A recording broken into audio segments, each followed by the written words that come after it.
The automatic doors of Super Save slid open with a tired whoosh as I walked in, my steel-toed boots still crusted with dried concrete from the job site.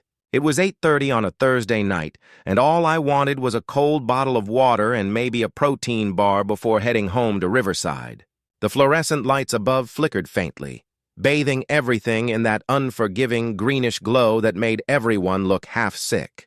I moved through the aisles, grabbed what I needed, and headed straight for the express checkout, 10 items or less, printed in bold red letters, big enough for anyone to see, and that's when I spotted her, Karen Fitzgerald. She was parked in front of the express register with a cart so overloaded it looked like she was prepping for the end of civilization.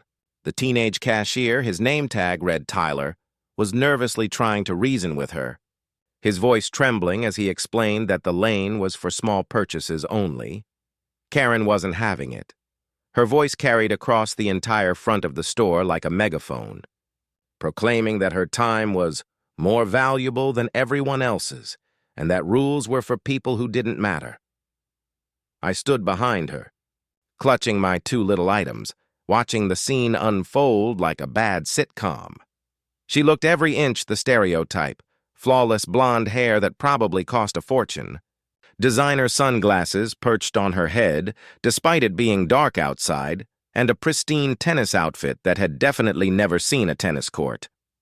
Her cart was a mountain of groceries, sparkling water by the case, organic veggies wrapped like museum artifacts, and enough frozen dinners to fill a bunker.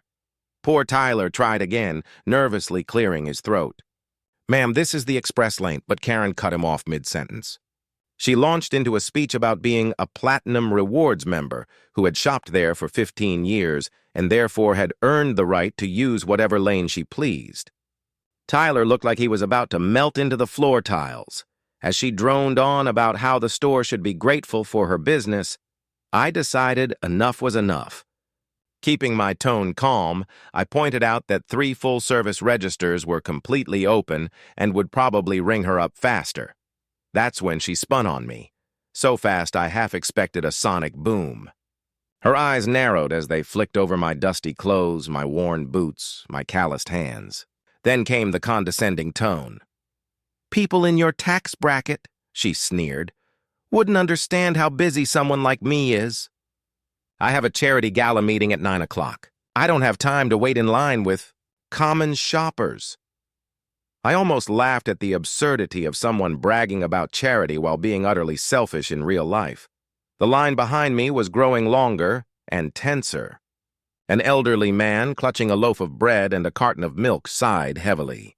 A young mom trying to calm a crying baby shifted from foot to foot, her patience visibly cracking. But Karen didn't care. She began unloading her mountain of groceries slowly, pausing to inspect each item as if performing on stage. When Tyler timidly suggested she move to another lane, she demanded to see the manager immediately, her voice sharp enough to cut glass. She accused him of discrimination and even threatened to have him fired. And then, because apparently she hadn't humiliated herself enough, Karen glanced at my items resting at the edge of the conveyor belt. With one sweeping motion, she knocked them both off. My bottle of water rolled under the candy display while the protein bar skidded across the tile. "If you're in such a hurry," she announced, "you should have gotten here earlier. Besides, construction workers get paid by the hour, don't they? What's the rush?" The entire store froze. The music seemed to stop mid-beat. Tyler's jaw dropped. The old man muttered, "People these days." The young mom had her phone out, clearly recording every second. I bent down to pick up my things, keeping my voice steady even though my pulse was pounding. Before I could say a word, Tyler's trembling hand reached for the intercom. "Manager to express checkout," his shaky voice echoed through the store. "Manager to express checkout immediately." Karen seemed thrilled when Tyler called for the manager, clearly assuming reinforcements were on the way to defend her. She began announcing loudly to anyone within a 5-aisle radius that she personally knew the district manager and would be filing an official complaint about the horrendous treatment she'd received. A woman in her 40s appeared from the back, her posture calm but commanding. Her name tag read Janet. You could tell instantly that she'd been doing this for years, the kind of manager who'd seen it all and no longer had the patience for theatrics. Janet took one sweeping glance at the scene, the overflowing cart clogging the express lane, the irritated crowd, Tyler's pale face, and Karen's defensive stance, and I could practically see her connect the dots. With a calm, professional tone, she asked Karen to move her cart to one of the open regular checkout lanes. Karen's eyes narrowed. "Excuse me? I want your employee number," she snapped, her voice dripping venom. "I'll be contacting corporate about this harassment. This is a blatant act of discrimination against successful customers. You people are clearly jealous because I drive a luxury vehicle." Janet didn't flinch, though I saw her jaw tighten slightly. What happened next was poetic justice. Janet pulled out her phone and made a brief call. Within minutes, 2 uniformed security guards appeared and began quietly wheeling Karen's overflowing cart away from the express register. Karen erupted. "That's theft! Assault! I'm calling the police!" she shrieked, her voice echoing through the store. The guards ignored her protests, calmly escorting her groceries toward customer service while Janet explained, firmly, but politely, that Karen's behavior had disrupted business and that she would not be permitted to complete her purchase that evening. The tension in the air began to dissolve as customers exchanged knowing looks. Someone behind me chuckled softly. Then one by one, people started speaking up. Apparently, everyone knew Karen Fitzgerald. The older man behind me said she once made a clerk carry her bags to her car during a thunderstorm while she stayed dry under her umbrella. The young mother added that just last month, Karen had complained to management because her baby cried too loudly in an aisle. Karen's face flushed a deep shade of purple as she realized she was outnumbered. She clutched her phone like a lifeline, threatening to call corporate, the local news, and her lawyer, all at once. That's when Janet calmly mentioned the one thing that shut her down cold. "Ma'am, the store's security cameras recorded you knocking this customer's items onto the floor. That could be considered assault. Are you sure you want to involve law enforcement?" You could feel the shift. Karen's confidence cracked. Her eyes darted from Janet to me to the crowd of witnesses. Suddenly, her tone softened. She stammered that it had all been a misunderstanding, that she'd just had a stressful day, that surely reasonable adults could work things out.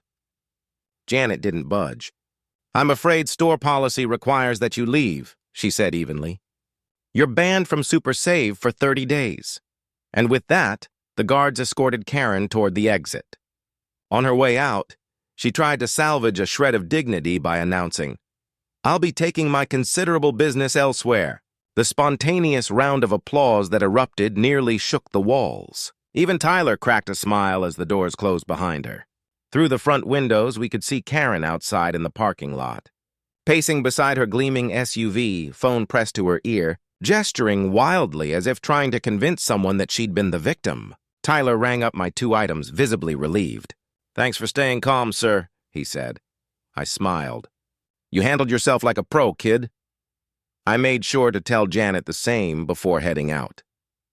As I walked to my truck, Karen was still out there, sitting in her car under the glow of the parking lot lights, probably trying to figure out what store would let her shop next. A week later, I stopped by Super Save again.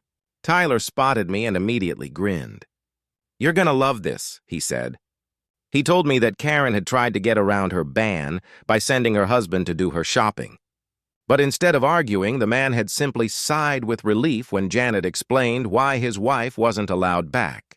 He'd even apologized on her behalf, admitting he'd been encouraging her to try anger management therapy for years. Janet also mentioned that the store had saved the surveillance footage of the incident and would support me if I wanted to press charges. I declined. Honestly, the public humiliation and 30-day ban seemed like justice enough. But fate, or maybe karma, had other plans. It turned out that one of the customers recording the scene that night happened to be a member of the very charity board running the gala Karen had been bragging about. The video quickly made its way to the organization's leadership. According to a post on the community Facebook page, the board held an emergency meeting after watching the footage. They were horrified that someone representing their cause had behaved so disgracefully in public. Karen Fitzgerald was officially removed as chair of the gala planning committee. The letter, which someone on the board later shared online, stated that her actions did not reflect the organization's values of compassion, respect, and humility toward all individuals, regardless of occupation or social status. She was also barred from attending the event she'd spent 6 months planning. The board noted that her conduct had brought negative attention to the charity and could jeopardize donor relationships. And just like that, Riverside's most entitled shopper learned the one lesson she'd never gotten from her platinum membership, that no amount of status or money could save you from the consequences of your own behavior.